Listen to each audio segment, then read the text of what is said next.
All right, we are almost ready to pull the motor. Got everything unhooked. I've got one more exhaust pipe cut. Got that one cut.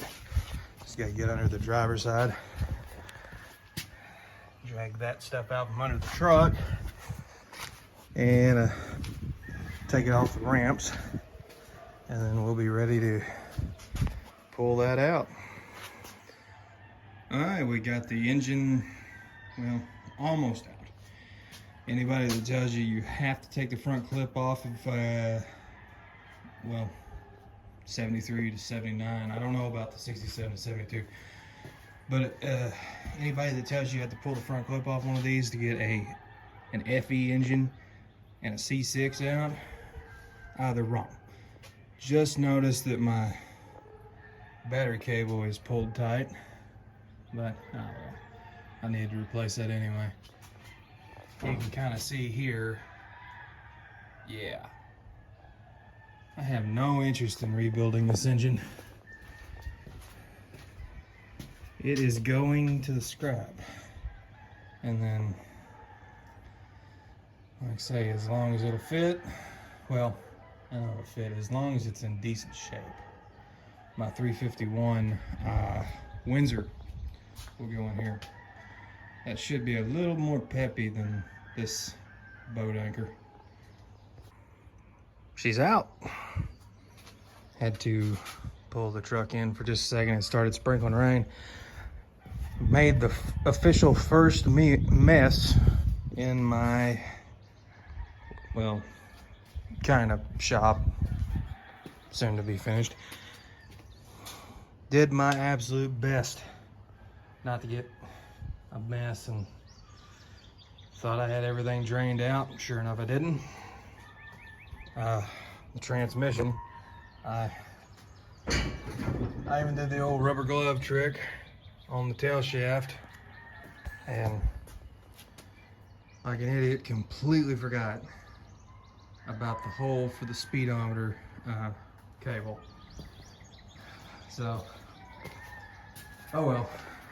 It was bound to happen at some point. But motor is out. I did find a little boo-boo on the cross member. I don't know if you can see that, but it's pushed in a little. It's got two little divots in the bottom. It looks like someone put the jack under both twin eye beams and it slipped and ended up on the cross member. So hopefully that's not too bad to fix. It definitely isn't clean under here, but I'll spend a little bit of time getting her cleaned up. Put a mark in the air conditioner condenser, but probably needed to change that anyway. Now, one thing, the manifold on that FE motor did not want to play nice with the air box. I was really having to scoot on it to keep it from hitting that. But like I say, anybody that says the front clip has to come off of one of these to get it out without tearing anything up, they're wrong. Because it still has the air conditioner box. It still has that AC line pulled tight.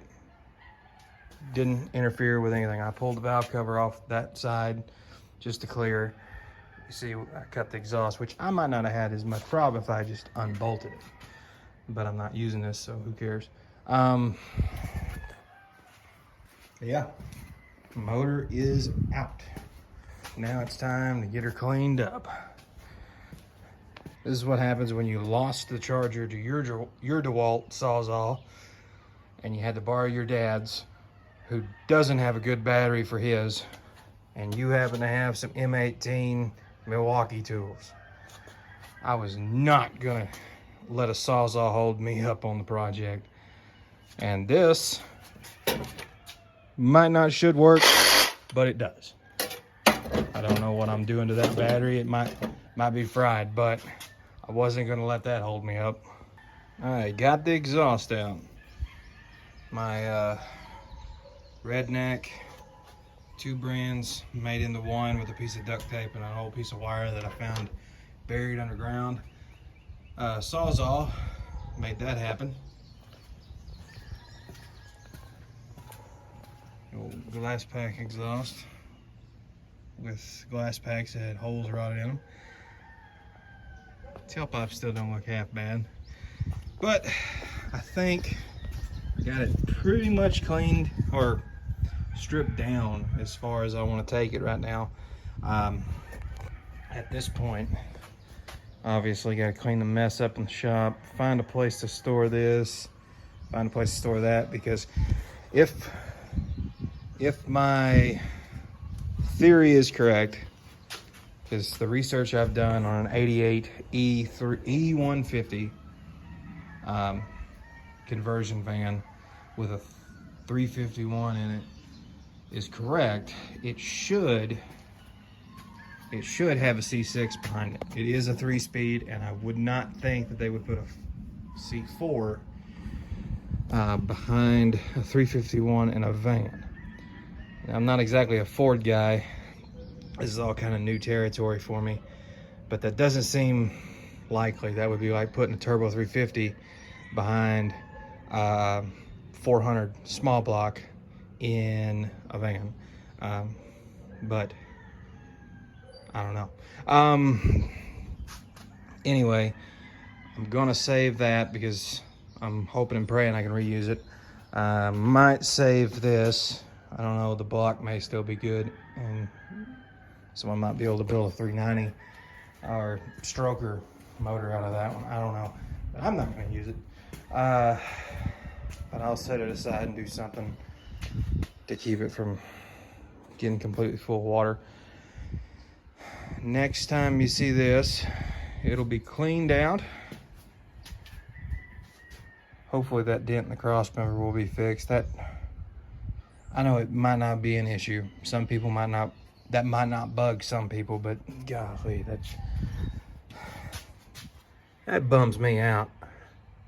Had this truck all these years and didn't notice that it had that. But yeah, next time you see it, this will all be cleaned up.